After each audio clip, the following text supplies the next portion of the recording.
পড়া ফরজ আপনি জানেন না? ধুর মিয়া, কে বলছে নামাজ পড়া ফরজ? নামাজ পড়া হারাম। সূরা নিসা 45 নম্বর আয়াত, ইয়া আইয়ুহাল্লাযীনা আমানু লা তাকরাবুস সালাহ ওয়া আনতুম সুকারা। ওরা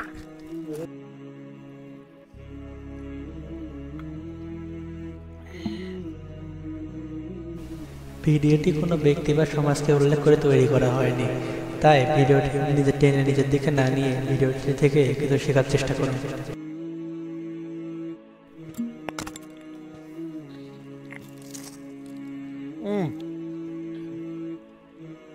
চরম নেশা।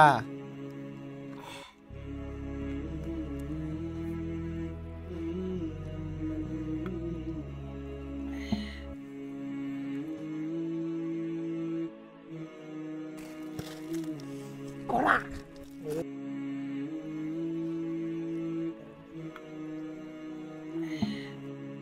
প্রসাদ কে? বিদেশি মাল বুঝছিস বন্ধু? হ্যাঁ, পরে আর বন্ধু মাল তো আর এইটুক আছে, এইটুক রাত্রি খাবো না, কি কও? আমার তো আরো লাগবে, আমার খাওয়া এখনো হয়নি বুঝছো বন্ধু। আমার কোনো নেশা লাগেনি এখনো, দেখতে যাও না। তাহলে আমারও লাগবে। তাহলে দাও আমি একটু খাই যাই। তুমি খাইয়ে যাচ্ছ, যাও। এই বন্ধু চলো বাড়ির যাই। না, আমি বাইরে যাবো না, এখন আমি নাচ করতে যাবো। তুমি নেশা করে নামাজ পড়তে যাবে? আল্লাহ তো দয়ালু, মাফ করে দিবেন। আমি নাচ করতে যাবো, তুমি তো আর খাবে না মনে হয়, আমি তাহলে যাই। তাহলে বন্ধু আমি বাড়ি চলে গেলাম। সমস্যা নেই, যদি থাকে এক ঢোক দেবো না রাখি।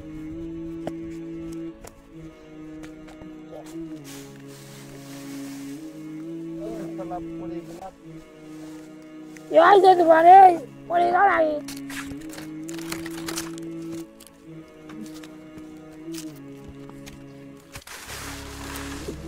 ফোন করে ফোন, আমার ফোন করে।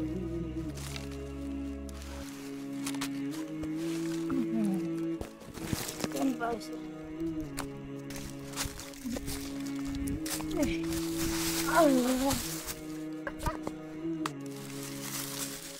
আমার তো নামাজ পড়তে যাওয়া লাগবি রে।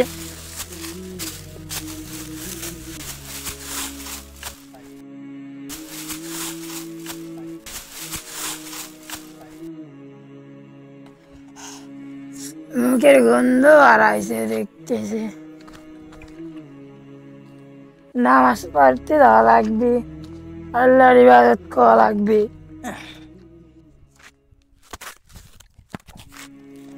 আল্লাহ অনেক দয়ালু। আল্লাহু আকবার, লিল্লাহি তাকবীর। কি ব্যাপার, আল্লাহু লোকটাকে এমন দেখা যাচ্ছে কেন? আরে ভাই, আপনি ঠিক আছেন তো? হ্যাঁ ভাই, একদম ঠিক আছে। নামাজ পড়ব, আল্লাহর ইবাদত করব। আল্লাহ অনেক দয়ালু। কি বলেন ভাই, আপনি তো দেখে মনে হচ্ছে আপনি নেশাগ্রস্ত। কি ব্যাপার, ওখানে কি হচ্ছে? তো যাই তো দেখি। কি ব্যাপার ভাই, কি হয়েছে এখানে? ভাই উনি নাকি নামাজ পড়তে যাবে তাই বলছে, কিন্তু ওনাকে তো দেখে তো নেশাগ্রস্ত মনে হচ্ছে। এই ভাই, এই এই ভাই কি করেন? হ্যাঁ ভাই বলেন। এই ভাই, হ্যাঁ আপনি ঠিক আছেন? হ্যাঁ ভাই, আমি একদম ঠিক আছি। এটা কি দেখি, ছাড়েন। ভাই আপনি কি নেশাগ্রস্ত নাকি? হ্যাঁ ভাই, একটু খেয়েছি, একটু খেলে কি কিছু হবে? নামাজ পড়বো আমি এখন। নামাজ তো সবার জন্যই ফরজ। ধুর মিয়া, এই মিয়া আপনি সুদা হন। কই যাচ্ছেন এই মিয়া, কই যাচ্ছেন? আমি নামাজ পড়তে যাচ্ছি। নামাজ পড়তে যাচ্ছেন মানে?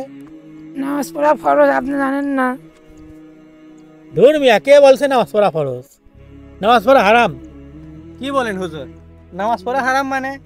আমি ছোটবেলা থেকে সব জায়গায় পড়ে আসছে নামাজ পড়া প্রত্যেক ব্যক্তির জন্য ফরজ, আপনি বলেন নামাজ পড়া হারাম। 100 বার বলছি নামাজ পড়া হারাম।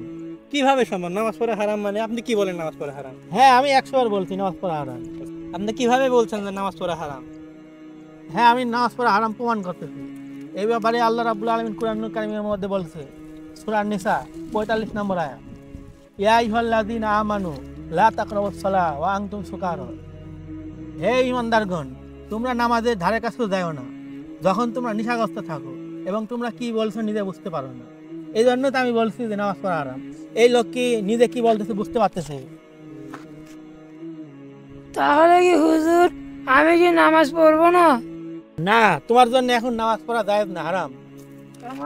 নামাজ পড়বা তুমি, ঠিক আছে, আগে নেশাটা কাটতে হবে, আগে সুস্থ হতে হবে, তারপরে নামাজ পড়তে হবে। আগে সুস্থ হও, নেশার বাবায় কাটাও, তারপরে নামাজ পড়বা। যতক্ষণ তুমি পবিত্র না হবে ততক্ষণ আল্লাহর সামনে দাঁড়াও না। আগে পবিত্র হও, নেশা কাটাও, তারপর আল্লাহর সামনে দাঁড়াবে। নামাজটা খুশি খুশির সাথে মহাব্বতের সাথে পড়তে হয়। এখন তুমি সেই অবস্থায় না, এই জন্য তোমার নামাজ পড়ার দরকার নেই এখন। তাহলে কি হুজুর আমি আল্লাহর কাছ থেকে ক্ষমা চাইতে পারবো না? হ্যাঁ, তুমি অবশ্যই তওবা করো, আল্লাহর কাছে অবশ্যই মাপ চাও। আল্লাহ দয়ালু, আল্লাহ অবশ্যই ক্ষমা করবে। তুমি এখন এই তওবা করো আর নেশাবানি ছেড়ে দাও, নেশাবানি করো না। আর এসব ছাইপাস খায় না, এসব ফেলা দিতে হয়।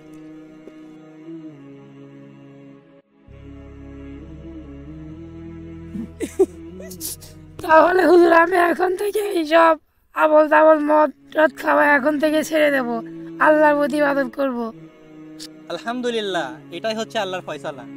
আলহামদুলিল্লাহ, সত্যিকারের নামাজি হতে গেলে আগে নিজের জীবন পরিবর্তন করতে হবে। ওঠো, এসব নেশাবানি ছেড়ে দাও, আল্লাহর কাছে তওবা করো, আল্লাহ হিদায়াত দিন, তাহলে তোমার নামাজ কবুল হবে ইনশাআল্লাহ। এসো। Shooting time. আলহামদুলিল্লাহ, এই নাটকটির মধ্যে আমরা বোঝাতে চেয়েছি যে ইসলামে নামাজ পড়া ফরজ, কিন্তু তা খুশুখুশুর সাথে পড়তে হবে। নেশাগ্রস্ত অবস্থায় নামাজ পড়া হারাম। তবে তওবা করলে আল্লাহ তার তওবা কবুল করবে এবং আল্লাহ তওবাকারীকে পছন্দ করে।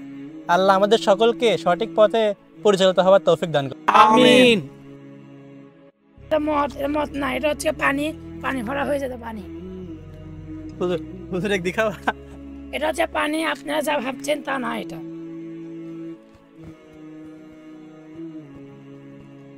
এখন বড় বিষয় হচ্ছে জানার বিষয় যে আসলে বোতলটা আমরা কই পেলাম, এই কথাটা আমাদের সরাসরি হুজুরই বলবে। আমরা আর কি বলবো? হুজুর সবাইকে বলে দেন বোতলটা কই পাইলাম। আসলে এই বোতলটা একটা ভাঙড়ি থেকে কিনা হয়েছে এই ভিডিওটা করার জন্য শুধুমাত্র। এই জন্য সবাই খারাপ কিছু মনে করবেন না। সবাই ভালো থাকবেন। আসসালামু আলাইকুম। আলহামদুলিল্লাহ, নাটকটি এখানে শেষ হলো এবং সর্বশেষ যে কথাটি বলি, নামাজ ছেড়ে দিন না বন্ধু, এপারের থেকে ওপারের জীবনটা বেশ সুন্দর। আসসালামু আলাইকুম ওয়া রাহমাতুল্লাহ।